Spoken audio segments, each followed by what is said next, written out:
24 সালে কিন্তু তৃণমূল কংগ্রেস 19-এর থেকে অনেক বেশি সিট পেয়েছে। 18 জায়গায় 29, বিজেপি কিন্তু 18 জায়গায় 19-এর জায়গায় 29 আর বিজেপি 18 জায়গায় 12-তে নেমে এসেছে। সে তখন তো অ্যান্টি ইনকামবেন্সি, তখন তো মমতা ব্যানার্জিকে ভরসা করেছে, যদিও মমতা ব্যানার্জি তো সরকার করার কথা ছিল না, সরকার তো নরেন্দ্র মোদীই করছিলেন, কারণ দিল্লি সরকার ছিল। তাহলে তখন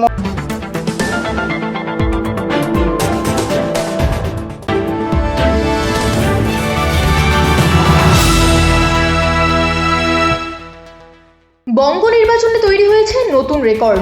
সবথেকে বেশি ভোট পড়েছে এবার, 90% বেশি ভোট পড়েছে নির্বাচনে। স্যার, লাস্ট 30 বছরে যতবার ইলেকশন হয়েছে, যখনই হাই ভোটিং পার্সেন্টেজ দেখা গেছে, তখনই একটা পরিবর্তন হয়েছে। আপনি কি আমার সাথে একমত, বা এই স্টেটমেন্টের সাথে কি আপনি একমত? হাই ভোটিং পার্সেন্টেজ কোথাও না কোথাও পরিবর্তন আনে, মানে ইকুইভ্যালেন্ট টু পরিবর্তন। এই কারণে নই, আপনি আবার I will go by data. 2011 সালে কিন্তু 70-72% ভোট পড়েছিল, পরিবর্তন হয়েছিল। তারপর থেকে আপনি দেখুন ভোটিং পার্সেন্টেজ পশ্চিমবাংলায় পুরো বেড়ে গেছে। 14তে পার্লামেন্ট ইলেকশনে বেড়েছে 75-76, তারপরে 16তে বেড়েছে প্রায় 80%, 21-এ 82% কাছাকাছি ভোটিং পার্সেন্টেজ হয়েছে, 24-এও 82% কাছাকাছি ভোটিং পার্সেন্টেজ হয়েছে। পরিবর্তন তো হয়নি। আচ্ছা, এইবার কেন হয়েছে 96? তার কিন্তু একটা ক্যাভিয়েট আছে। যেমন বেশি সংখ্যায় মানুষ ভোট দিয়েছে, আপনার থ্রেশহোল্ডটা পাল্টে গেছে। যেমন অনেক, তুই যে বললাম 35 লক্ষ প্লাস 60 লক্ষ, প্রায় 1 কোটির কাছাকাছি ভোটারের নাম বাদ চলে গেছে। তাহলে 7.5 কোটির ভোটারের জায়গায় ভোটের সংখ্যাটা কমে যাচ্ছে। কাজেই যারা ভোটার দিচ্ছে পার্সেন্টেজটা বেশি হবেই। এত সত্ত্বেও বেশ, মানে প্রায় ধরুন 30 থেকে 40 লক্ষ ভোটার এবার বেশি পড়েছে কম্পেয়ার টু প্রিভিয়াস ইয়ার। তাতে দেখা যাচ্ছে যে ওই থ্রেশহোল্ডটা যদি 86% হয়, তাহলে 7-8% ভোট বেশি পড়েছে ডেফিনেটলি। এই 7-8% ভোট বেশি পড়ার কারণটা কি? বাইরে থেকে লোকেরা ভোট দিতে আসছে। অনেকে ভোট কখনো দেয়নি, সে জোর করে ভোট দিয়েছে। তার কারণ হচ্ছে তারা মনে করছে তাদের সামনের বছর ভোটাধিকার চলে যেতে পারে, দে মে লুজ দেয়ার ফ্র্যাঞ্চাইজি। কারণ ওই আবার এসআইআর ফ্যাক্টর, এটা কিন্তু কাজ করেছে। এটা যদি কাজ না করতো, যদি অ্যান্টি ইনকামবেন্সি ফ্যাক্টর হতো, তাহলে 15 বছর হলে একটা সামান্য অ্যান্টি ইনকামবেন্সি থাকবে, সেটা খুব স্বাভাবিক। কিন্তু সেই অ্যান্টি ইনকামবেন্সি 2024 সালে কাজ করে। 24 সালে কিন্তু তৃণমূল কংগ্রেস 19-এর থেকে অনেক বেশি সিট পেয়েছে। 18 জায়গায় 29, বিজেপি কিন্তু 18 জায়গায় 19-এর জায়গায় 29 আর বিজেপি 18 জায়গায় 12-তে নেমে এসেছে। সে তখন তো অ্যান্টি ইনকামবেন্সি, তখন তো মমতা ব্যানার্জিকে ভরসা করেছে, যদিও মমতা ব্যানার্জি তো সরকার করার কথা ছিল না, সরকার তো নরেন্দ্র মোদীই করছিলেন, কারণ দিল্লি সরকার ছিল। তাহলে তখন মমতা ব্যানার্জি কী করে ভোট পেলেন বেশি? জঙ্গলমহলের সিট বাড়লো কী করে মমতা ব্যানার্জি? বাঁকুড়া, ঝাড়গ্রাম ফিরে পেল কী করে মমতা ব্যানার্জি 2024 সালে? এই 2 বছরের মধ্যে। তখন 2 বছরের মধ্যে যদি মমতা ব্যানার্জির প্রতি লোকের রাগ ছিল, আগে ছিল না, 2 বছরের মধ্যে কি এমন হলো যে মমতা ব্যানার্জি? সেফোলজিস্টরা বলছে যে বর্ডার লাইন ভোটার্সরা এবার বেশি সংখ্যায় ভোট দিয়েছে। তাহলে কি তারা ভয় ভোট দিয়েছে নাকি পরিবর্তনের জন্য? অ্যাবসলিউটলি ভয় ভোট দিয়েছে, বেশিরভাগ ভয় ভোট দিয়েছে। এবং এটা আপনি দেখুন, তৃণমূল কংগ্রেস প্রথমে অভিষেক ব্যানার্জি শুরু করেছেন এবং পরে মমতা ব্যানার্জি তো ছিলেনই। তৃণমূল কংগ্রেস এটা একদম পুরো গ্রাসরুট লেভেলে এই মুভমেন্টটাকে নিয়ে গেছে, মুভমেন্ট এগেনস্ট এসআইআর, যেটা রাইটলি যে মানুষের ভোটাধিকার কেড়ে নেওয়া হচ্ছে জোর করে একটা সফটওয়্যারের মাধ্যমে। নর্থ বেঙ্গল আমি দেখেছি অভিষেকের সভা, কুচবিহার বলুন, জলপাইগুড়ি বলুন, মালদা বলুন, এই ঝাঁকে ঝাঁকে লোকেরা এসছে, ঝাঁকে ঝাঁকে লোকেরা এসছে। আমি এগুলো আপনার ফেব্রুয়ারি মার্চ মাসের কথা বলি, তখন ইলেকশন কিন্তু ডিক্লেয়ার হয়নি। ভোটারদেরকে যাদের নাম, যারা বেঁচে আছে তাদেরকে মৃত বলে দেখানো হচ্ছে, তাদেরকে উনি প্যারেড করাচ্ছেন। এগুলো কিন্তু খুব দারুণভাবে নর্থ বেঙ্গলে কিন্তু he could connect with the people of north Bengal. এবং নর্থ বেঙ্গলে কিন্তু বেশি ভোটিং পার্সেন্টেজ হয়েছে, হ্যাঁ, এই সাউথ বেঙ্গল থেকে বেশি হয়েছে। এবং আমার যেটা মনে হয়, নর্থ বেঙ্গলে কিন্তু অনেক কিন্তু আপনার মতুয়া ভোটার্স আছে, বা যারা হয়তো 70-এর পরে এসছে বা 70-এর আগে এসছে, তারা কিন্তু ভারতবর্ষ সিটিজেন হয়ে গেছে, তারা কিন্তু সত্যি সত্যিই ভয়ে আছে। তারা তো এই ভয়ে ভোটটা দিয়েছে। তারা যদি পরিবর্তনের জন্য ভোট দেবে, তাহলে 24 সালে মোদীবাবুকে জেতালেন না কেন? এটা তো মোদীবাবুর ম্যান্ডেট ছিল, মোদীর তো ম্যান্ডেট ছিল না 24 সালে। স্যার, এই যে একটা স্ট্রং অ্যালিগেশন টিএমসির এগেনস্টে প্রত্যেকটা ইলেকশনে হয় যে টিএমসি নাকি রিগিং করে যেতে, 1 মিনিটের জন্য যদি সেটা আমরা বিশ্বাসও করিনি, তাহলে এই 2026-এর ভোটে 92% ভোট পড়েছে। এই জেনুইন ভোটার্সরা পুরোটাই কি টিএমসিকে ভোট করবে? মানে এটার ব্যাপারে আপনি কি বলতে চান? টিএমসিকে তো পুরো 92% ভোট করবে না, মানে টিল্ট করবে। অ্যাট লিস্ট কি আপনার মনে হয় যে ডেফিনেটলি টিল্টটাকে টিএমসি টুয়ার্ডস হবে?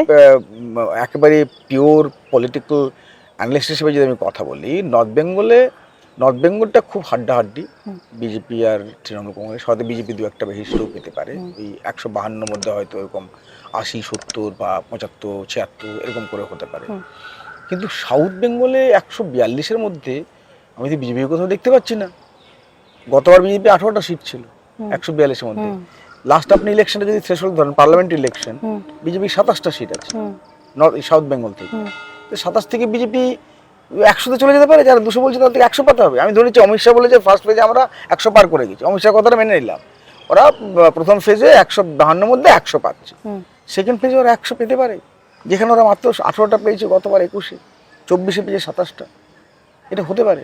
আপনি নর্থের সাউথ 24 বিজেপি কোথায় আছে দেখান, কলকাতায় কোথায় বিজেপি সিট পাচ্ছে? উত্তর 24 পরগনার মতুয়াগড়ে ওরা 1-2 সিট পাবে, হুগলিতে ওরা সিট পাবে, নদিয়াতে সিট পাবে, হাওড়াতে, বর্ধমানে কোথায় সিট পাবে আপনি দেখান আমাকে। কলকাতায় কোথায় সিট, কলকাতায় কোন সিটটা বিজেপি পাবে বলুন না। তবে যে ব্যাপারটা সব থেকে বেশি চর্চায় তা হলো এই রেকর্ড ভোটদানের কারণে কি সরকার পরিবর্তন হতে চলেছে রাজ্যে? সমীক্ষা যাই বলুক, বিশিষ্ট রাজনৈতিক বিশ্লেষক মনোজিৎ মণ্ডল অন্তত সেই সম্ভাবনা উড়িয়ে দিয়েছেন। ট্রু নিউজকে দেওয়া সাক্ষাৎকারে তেমনটাই বললেন তিনি। শুনুন পুরো ইন্টারভিউটা।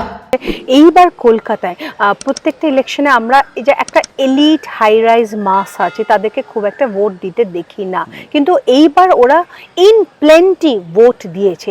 এই ভোটার্সটা আপনার কি মনে হয় টিএমসির দিকে বেশি ঝুঁকবে না বিজেপির দিকে? মানে দেখুন, আমি যেটা মনে করি, বেশিরভাগ বাঙালি রেসপেক্টিভ অফ দেয়ার কমিউনিটি, তারা টিএমসিকে ভোট দেবে। অবাঙালির মধ্যেও অনেকে টিএমসিকে ভোট দেবে, কিন্তু কিছু কিছু যারা আছেন, যারা ওই জয় শ্রীরামে বিশ্বাস করেন, তারা নিশ্চয়ই বিজেপিকে ভোট দেবে। হাইরাইজ যেহেতু একটা করে বুথ হয়েছে যেখানে 1000টা ফ্যামিলি আছে, সেটা সুবিধা হয়েছে এবং সেটাকে আমরা ওয়েলকাম করছি, দিতেই পারে, দিক না, অসুবিধাতে কিছু নেই। কিন্তু আপনি একটা জিনিস উল্টো দিকে লক্ষ্য করুন, কলকাতার সিটগুলোতে বেশিরভাগই মানে 11টার মধ্যে বোধ হয় 8-9টা সিটে বিজেপি ক্যান্ডিডেট ডিক্লেয়ার করেছে ভোটের ঠিক 15 দিন আগে। কোথায় ছিল, কারা ছিল? তোমার ভোটে পাচ্ছিল না খুঁজে ওরা। এখানে টালিগঞ্জে যিনি দাঁড়িয়েছেন পাপিয়া অধিকারী, তিনি একসময় সিনেমা করতেন, সিনেমা স্টার ছিলেন। তিনি, আমি দেখছিলাম একটা ভিডিওতে, লোককে স্মরণ বলছে আমি পাপিয়া অধিকারী, আপনি আমায় চেনেন? বলছি না, তো চিনি না। লোকেরা বলছে যায়নি তো কোথাও। তার এগেইনস্টে হেভি ওয়েট অরূপ বিশ্বাস, তো আপনি টালিগঞ্জে গিয়ে দেখুন কি কাজ করেছে গত 15 বছর। মানে গঙ্গার মানে ওই যেটা আমাদের আদিগঙ্গার উপর ওটাতে মানে রাস্তাঘাট কেউ ছিল না, ওখানে আমার অনেক বন্ধু বান্ধবরা থাকে। আগে এখন মানে হাই ড্রেন ছিল, সেখানে কত সুন্দর কাজ হয়েছে সেখানে দেখুন। তো কাজের জন্য ভোট পাবে, এটা খুব সত্যি কথা। কাজ না করলে ভোট হবে না। এবং আমি এটা বিশ্বাস করি, আমি তৃণমূলের প্রবল কট্টর সমর্থক হয়ে বলছি, অনেক জায়গায় গ্রামের দিকে কাজ হয়, সেখানে টিএমসি ভোট কাটা যাবে। কাজ হয়নি, কিছু দুর্নীতি হয়েছে লোকাল লেভেলে, সেটা হয়েছে, কোনো সঙ্গে আমি নিজে দেখেছি দুর্নীতি হয়েছে, রাস্তাঘাটের অবস্থা ভালো নয়, সেইগুলো টিএমসিকে দেখতে হবে আশা করি। সেটা কিন্তু আমার যেটা মনে হয় সেটা has to change, governing structure has to change. মানে একই লোকের আবার মন্ত্রী হবে, তারা কাজ করেনি, পারফর্মারদেরকে রাখার আমি কোনো যুক্তি দেখছি না। তাহলে কিন্তু 2031 will be completely history for TMC. কারণ আমি এখনও মনে করি পশ্চিমবাংলায় পোলারাইজেশন কাজ করেনি গত 10 বছরে। 19-এ কাজ করেছিল কিছুটা, টিএমসি সেখান থেকে শিক্ষা নিয়েছে। 21-এ পোলারাইজেশন কাজ করেনি। দুর্নীতি একটা যেমন ইস্যু, শুধু দুর্নীতি না, কিন্তু উন্নয়ন ইস্যু, রাস্তাঘাট, জল, আপনার চাকরি, এগুলো ইস্যু। চাকরি তৈরি করতে হবে আপনাকে রাস্তাঘাট ঠিক করতে হবে, জল প্রত্যেকটা ফ্যামিলিতে আনতে হবে। সেটা গ্রামের দিকে এখন অনেক জায়গায় হচ্ছে না, সেটা তৃণমূল কংগ্রেসকে বুঝতে হবে। সেটা একটা কারণ হচ্ছে আপনার ওদের রেভিনিউ নেই, অনেক বেশি টাকা চলে যাচ্ছে স্কিমগুলো মেনটেন করার জন্য, কেন্দ্রীয় সরকার টাকা দিচ্ছে না, এটা ফ্যাক্ট। কিন্তু রেভিনিউ আর্ন করারও অনেক পথ খুঁজতে হবে, অনেক পথ আছে। সেগুলো গ্রামের দিকে বা হয়তো শহরের দিকেও এই যে মহিলাদেরকে অন্নপূর্ণা ভান্ডারে 3000 টাকা দেব, এবং তার সাথে সাথে হঠাৎ করেই বিজেপি যুব শক্তি কার্ডও লঞ্চ করলো। তো আপনার কি মনে হয় এটা ভোটে কিছুটা প্রভাব পড়বে? মানে এইটা আমি জানি না, আমাকে আমার এক বন্ধু নর্থ বেঙ্গল থেকে বললো, অনেকে অলরেডি টাকা দেওয়া শুরু করে দিয়েছে পার্টির ফান্ড থেকে। তো টাকা তো অভাব নেই, মানে প্রচুর টাকা। আমি এখানে শুনলাম প্রায় 1010 কোটি টাকার মতো ওরা ইনভেস্ট করতে রাজি আছে টু উইন দ্য ইলেকশন। অনেক জায়গায় টাকা দিচ্ছে, মানে ভোট দেওয়ার জন্য, দেখেছেন চোখের সামনে। কিন্তু সরকারে আসার পরে যারা দেয়নি তার প্রমাণ তো দিল্লি। আপনি তো দিল্লিতে কাছাকাছি থাকেন, দিল্লিকে 2500 টাকা দিয়েছে, দেয়নি। বিহারে দিয়ে ফেরত নিয়ে নিচ্ছে, কোথায় হয়েছে আপনি বলুন।